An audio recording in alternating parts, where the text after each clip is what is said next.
Hey guys, what's up?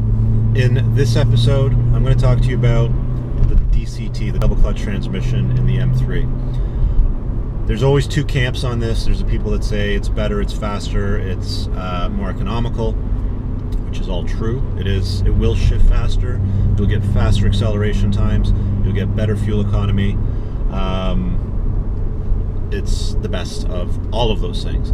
Now, on the other side of the fence, there is a element of M3 owners, very hardcore purists, that want to row the shifter and go through the gears themselves. I love a manual transmission. I've owned many manual transmissions. Make fun of me, you can call me a bitch for getting the double clutch, but for me it was a non-negotiable. I had an SMG in my last E46 M3, which I loved, which is nowhere near as good as this one. I'll talk to you about the difference between those two right now, actually. So the SMG was a single clutch automated manual. It had the exact same ratios as the 6-speed manual. The only difference was basically the clutch and the shifting work was done by the computer, by the car. But the ratios were identical, everything was identical, just the car took care of everything. It was a little bit slower in gear changes than this one, especially at full throttle. Full throttle in this one, the gear changes are faster, they're harder, if you want them to be harder, and they're also much smoother at any speed as well. For those of you that don't know the difference, the way the double clutch works is it's basically two transmission packages working together. So the gears work like this. So the odd gears, like 1, 3, 5, and 7 are in one package essentially, and then the even gears like 2, 4, and 6 are in the other package, and they'll work like this. So when you're in first gear, it preloads a second gear, and then when you pull the paddle or you shift, it grabs the next gear and it moves very, very quickly through the gearing. It's practically seamless, very smooth and fast. It works really well, much better than the old single clutch manuals. So I love it.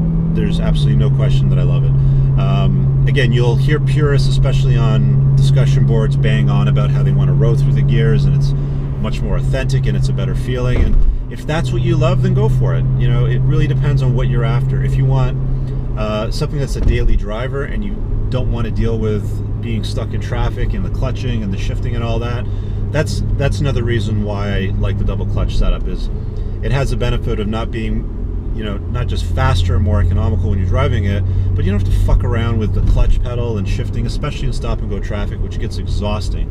So that's the biggest reason why I chose it.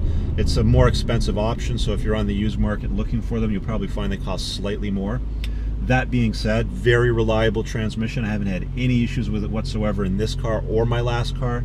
I asked the guy at the shop today when I was getting the oil change if there was any reported issues from people with the 4-liter V8 and the double clutch, whether it was the hardtop, the coupe, the hardtop, the coupe or the 4-door or the convertible. None reported whatsoever.